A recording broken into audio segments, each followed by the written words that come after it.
farmhouse.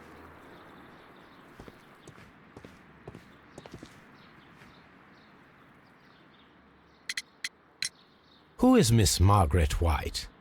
Ah, she is the young lady who studies with me. She visits here sometimes to help out with the greenhouses. In fact, she should be here today. She wanted to work at the seed house. That's the small greenhouse across from the large glass house. We noticed that a part of the colonial collection has been cleared. Ah, at the moment I'm just dealing with the storage room. I don't know much about the other rooms. I imagine that your relationship with your father may have been a strained one. Yes. I cannot say that he was a kind man, for he never listened to me at all. He forced me to work here. But now, after his death, I've been pondering it over.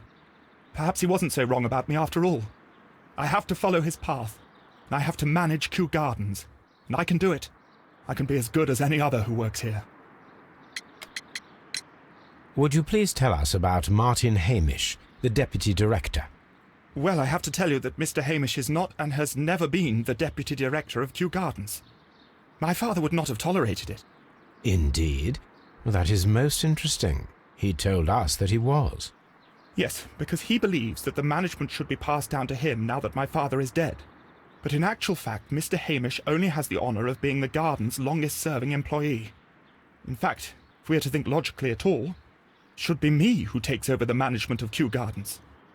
Do you not have a good relationship with Mr. Hamish? I suppose so. But we have very little in common. Mr. Hamish loves his plants and Kew Gardens, and I cannot say that I share his passion. I see. And how was his relationship with your father? Oh, he hated my father. It was obvious. He would be furious whenever my father boasted of Kew Gardens in the newspapers or at conferences. He was convinced that my father was stealing all of the credit for himself. But my father treated Mr. Hamish in the same way as he treated anyone, dismissively, with indifference. Do you hold the keys to all of these locked doors? Yes, you can have them. But I cannot give you the keys to the cloakroom. The employees' effects are private. I am sure you understand. Thank you, young man. We shall see you again soon.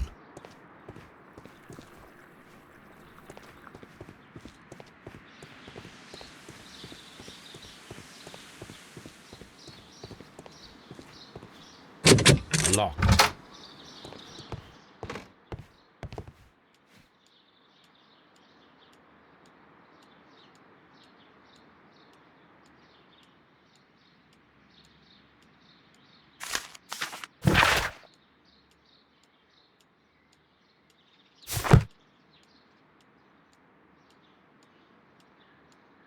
Newspapers discuss.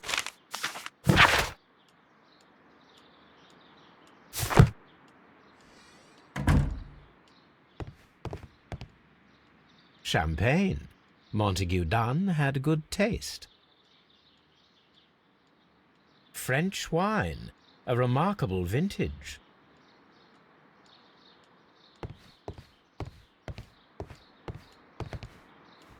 A photograph of Montague Dunn and Reynold Hamish.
a list of the plants that were displayed at the exhibition and later stolen.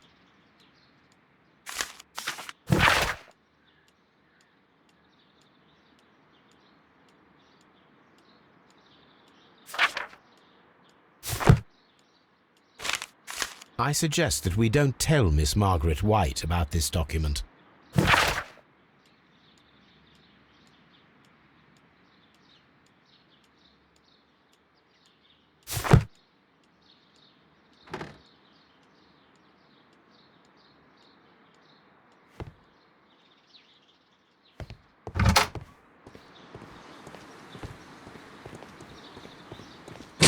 Locked.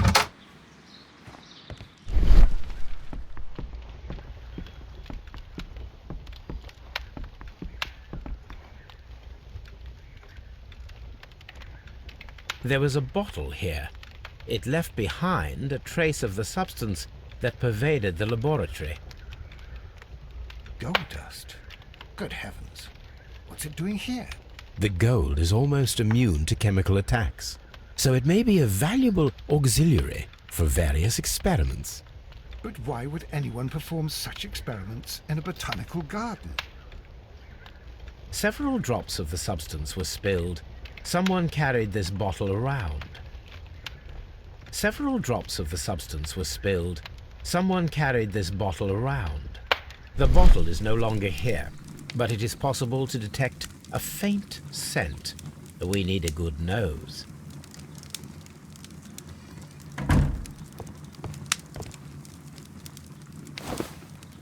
A botany book.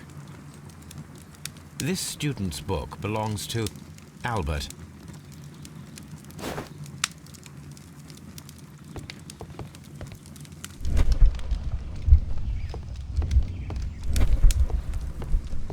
Locked.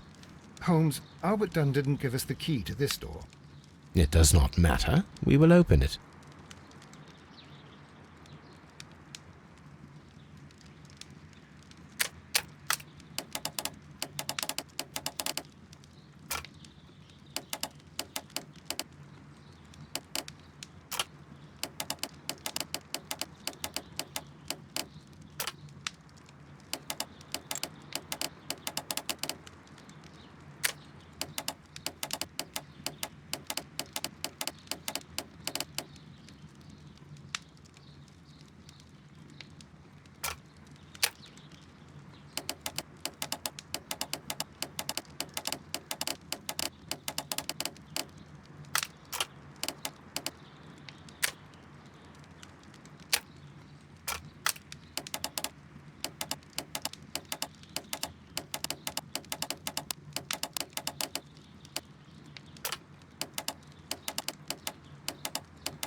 Open.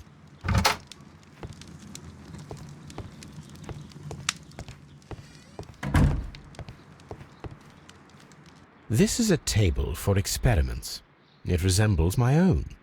Only this one is kept in good order, Holmes. A phonograph used for voice recording. Remarkable. Yes, this is quite a modern laboratory.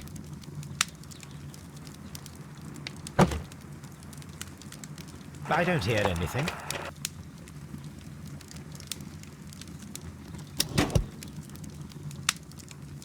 And it seems clear from these multiple experiments that plants to respond to their environment and have a form of consciousness.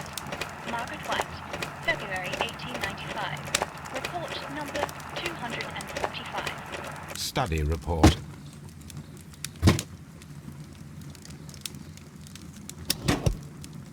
Martin Hamish's perception of plants. The notion of communication in the plant world has long been considered marginal, yet I remain convinced that some plants do indeed transmit chemical signals in the event of attack. A study report by Martin Hamish.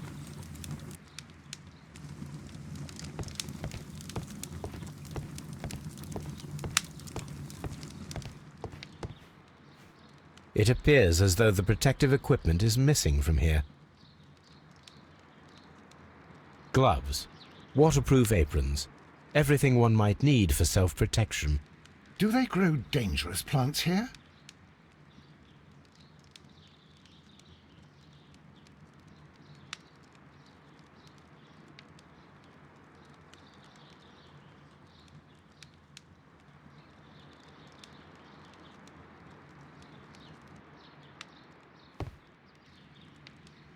It appears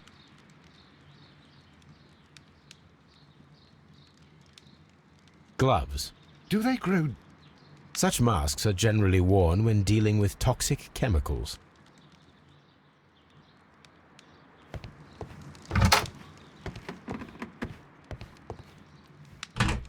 Martin Hamish's locker. A review on rare and exotic plants.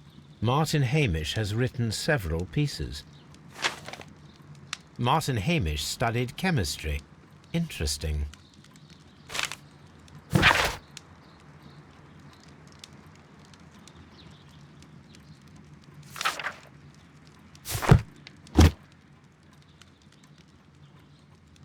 Father and I, Kew Gardens.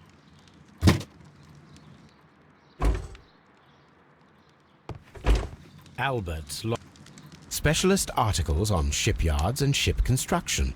Albert Dunn has a great passion for shipbuilding and the sea. A rejection letter from the British Royal Naval College.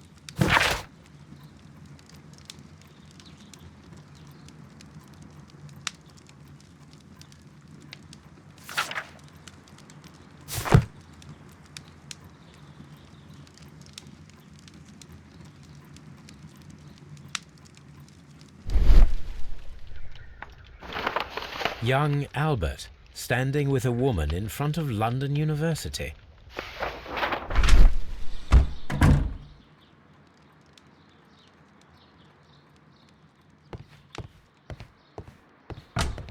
Miss White.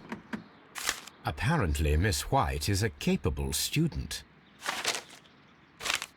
A draft of the letter that Miss White sent to her parents.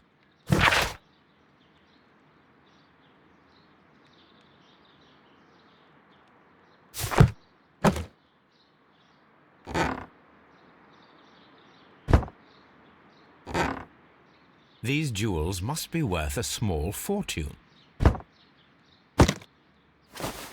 A vanity purse. It is of high quality.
A thesis written by Martin Hamish.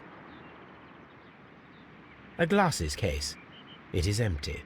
This area serves as Martin Hamish's office.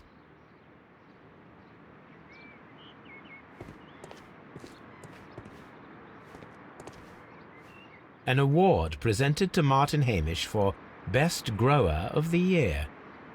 A master's degree diploma. It belongs to Martin Hamish.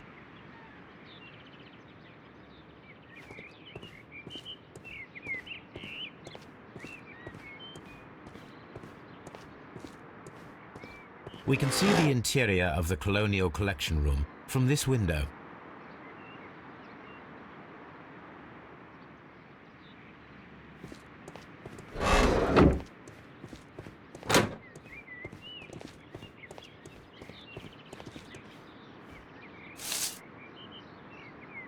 I am curious if the marble that we found... Here it is. The marble fragment that we found in the Colonial Collection Room is what they have in common.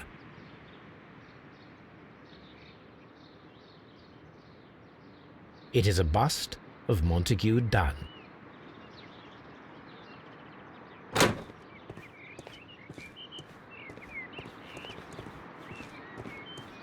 Locked.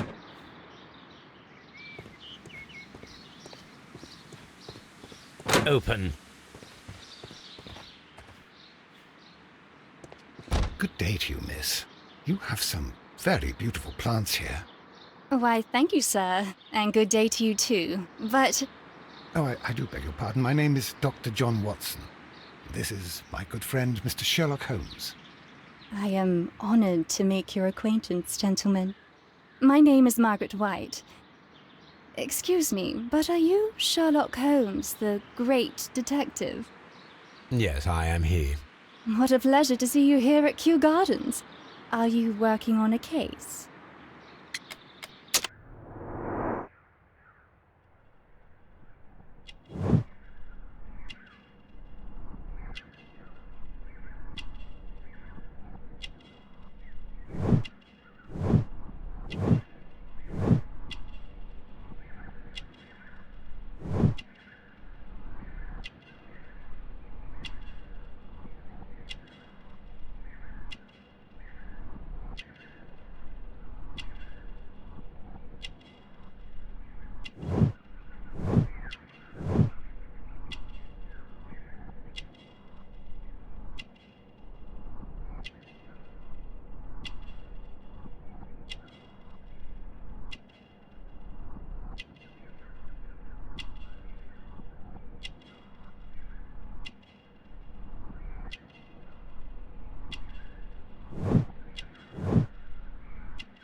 Yes, a theft of plants that took place here a few days ago after their most recent exhibition.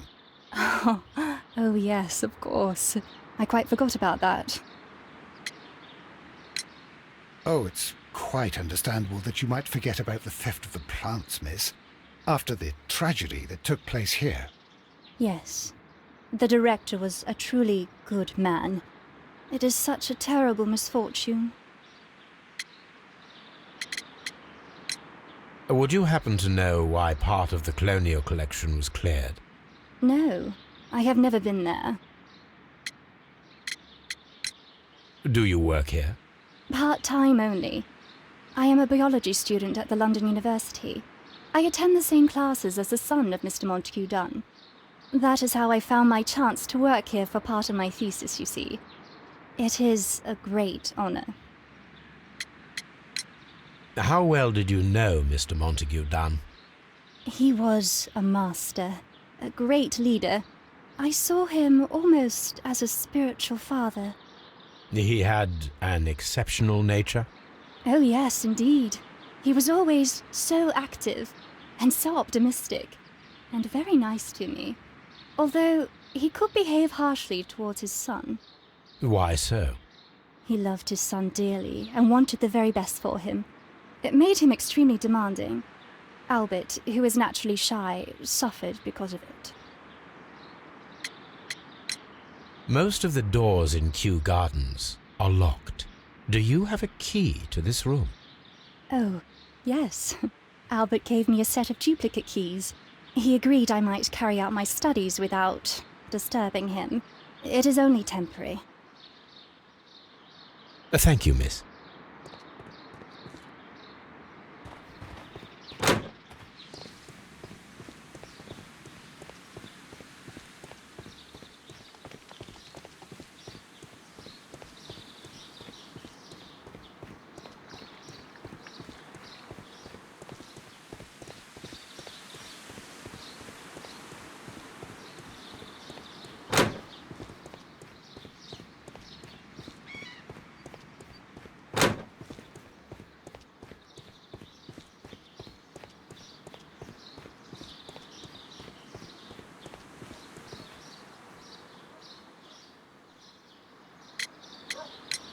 Mr. Hamish, can you explain to us what happened to the colonial collection? It seems somewhat depleted. But, most likely maintenance work, tidying up. You're not sure, then? But you're the deputy director. Well, I am busy. I cannot be everywhere at once. As deputy director, how was your relationship with Montague Dunn? To be honest with you, Mr. Holmes, it could have been better. You see, every Tuesday he would carry out his inspection of the gardens, but it was solely to make an impression, great pretense that he cared at all. He would give out absurd orders, ignoring anyone else's opinion. He would then disappear for the rest of the week. He was what some might call a man of action. I'd say rather he was overzealous and chaotic. So after all, it was no wonder, perhaps, that he ended up like that, if you take into consideration his kind of lifestyle. You mentioned that Mr. Dunn led a particular lifestyle. Well, it's no secret that he enjoyed, celebrating, shall we say. He was a member of the London Smart Set. He was famous for it. That and... And? He had an eye for the ladies, to put it mildly, Mr. Holmes. What is your opinion of Albert as a student of botany? He's useless. I often tell him so, and I can only give him cleaning tasks. Botany is not his life's work, and his father well knew it. He was furious about it. He was? Oh, yes. He forced his son to work here, and he never missed an opportunity to criticize him publicly. Are you able to elaborate on that? Well, for example, with our last exhibition here, Mr. Dunn had Albert make a presentation speech. But then, while the lad was speaking, Mr. Dunn interrupted him, asking him difficult questions, making him look like a failure. It was with the intention of making a fool of him, Mr. Holmes. That must have been terribly humiliating. Yes, he was crushed, and he had to leave. Everybody was making fun of poor Albert. That is, except for Miss Margaret White, who is such a nice lady and who always takes pity on Albert. You mentioned a Miss White. Would you tell us more about her? She is a student who works here part-time. She is quite charming indeed.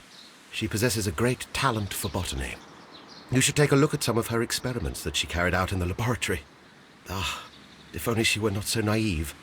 Why naive? The way she used to flutter around Mr. Montague Dunn. And he couldn't help but be flattered by all her attention. How could an intelligent woman such as Miss White not see through his game? I can only scratch my head and wonder. Tell me, Mr. Hamish, do you grow the more deadly variety of plant here? You mean insectivorous? Yes, but nothing larger than that. Mr. Hamish, was someone from your family connected with Kew Gardens? Family? No. I'm the only one with a passion for botany.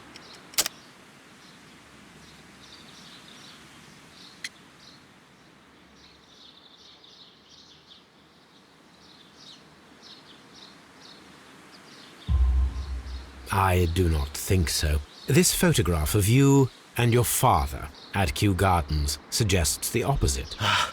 But you have no right to. Do tell us more about your father. He was, indeed, the greatest botanist of his time in the British Empire. He worked together with Montague Dunn until the end of his life. He brought me in at the age of 12. Did he get on well with Mr. Dunn?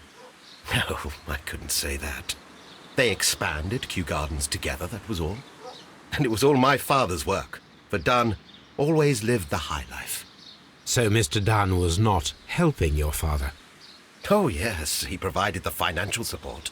And as far as he was concerned, that fulfilled his role. But the worst of it was, he declared himself as the master of Kew Gardens.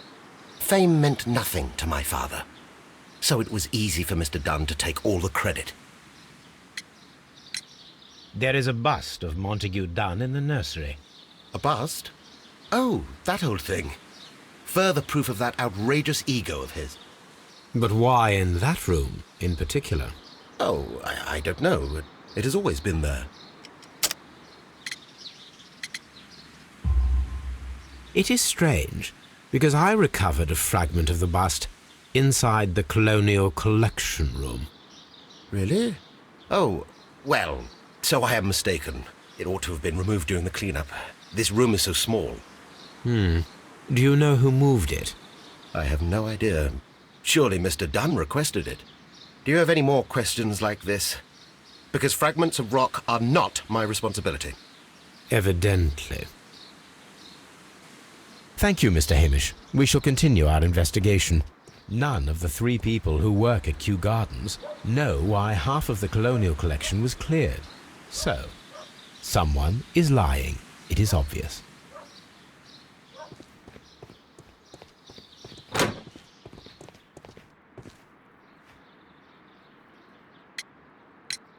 I perceive that you are passionate about the Royal Navy. Passionate? No, not really. I like ships, that is all. Are you quite sure? You do not seem to be so interested in plants. It's difficult, that's all. My future is here. It has never been about anything else.